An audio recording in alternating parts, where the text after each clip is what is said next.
शिक्षक पात्रता परीक्षा पेपर हिंदी कविता दिए है। नीचे प्रश्न दिए हैं।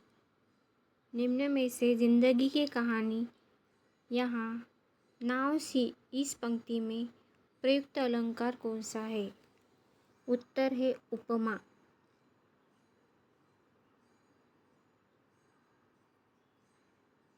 निम्न शब्दों में से कविता में प्रयुक्त सौरभ शब्द का अर्थ क्या है? उत्तर है सुगंध। निम्न में से कविता में प्रयुक्त कम शब्द का विलोमार्थक शब्द क्या है? अधिक। अधिक। निम्न में से कविता में प्रयुक्त कहानी शब्द का बहुवचन क्या है? कहानियाँ। ये कहानियाँ। निम्न में से बहुत गुस्सा होना इस अर्थ का मुहावरा कौन सा है? उत्तर है दांत पीसना। निम्न शब्दों में से कृषि कार्य करने वाला इस शब्द समूह के लिए कौन सा शब्द एक है? कृषक। निम्न शब्दों में से कुंदन शब्द कौन सा है? बैठक। निम्न में से क वर्ग वर्णों के समूह कौन से हैं? पर्याय 3 क ख ग घ न। निम्न में से बंदर और बंदरिया छलांग लगा रहे हैं इस वाक्य का विधेय क्या है? पर्याय क्रमांक 4 छलांग लगा रहे हैं। निम्न वाक्यों में से वह आम खाता है इस वाक्य का पूर्ण भूतकाल क्या और कौन सा होगा? उसने आम खाया था। पर्याय 2। निम्न में से कौन सा वाक्य व्याकरण की दृष्टि से सही है? पिताजी बाजार से सब्जी लाए। पर्याय 2।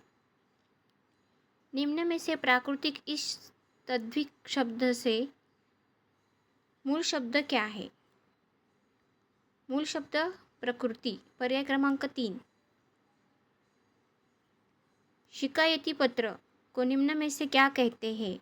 उत्तर है औपचारिक पत्र। पर्याय क्रमांक 1। निम्न में से मध्यकालीन कवि का नाम क्या है? उत्तर है कबीर। पर्याय क्रमांक 1।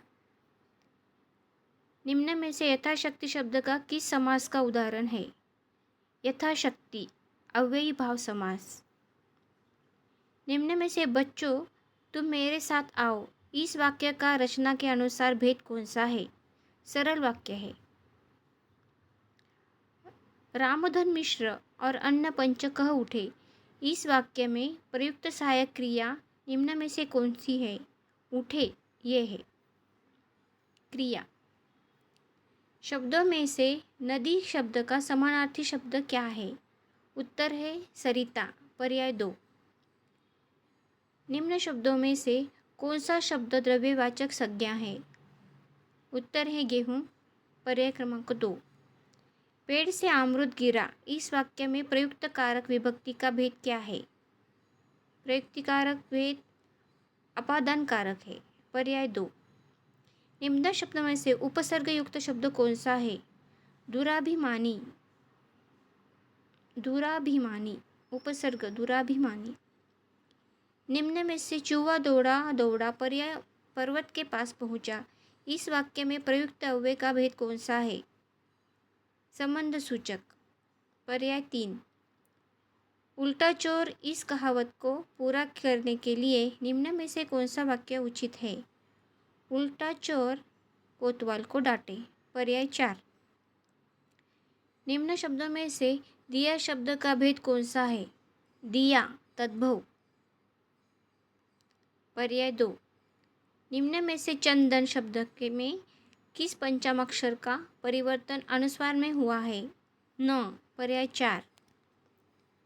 निम्न में से कौन सा शब्द प्रत्यय युक्त है? मानवता ता प्रत्यय। पैराग्राफ दिया है और उसमें से प्रश्न नीचे दिए हुए प्रश्न को छुड़ाना है। निम्न में से विद्यालय शब्द का संधि भेद क्या है? उत्तर है स्वर संधि। विद्यालय विद्यालय स्वर संधि।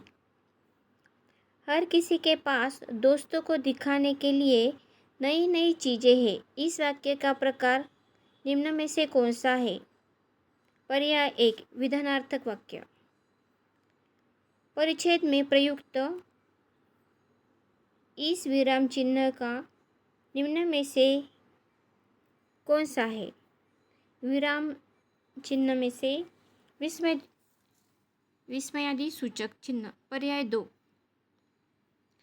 परिच्छेद में प्रयुक्त हरी हरी घास शब्द के विशेषण का निम्न में से कौन सा भेद है? हरी हरी घास गुणवाचक विशेषण। Thank you. उम्मीद है आपको ये वीडियो पसंद आया होगा। Thank you so much.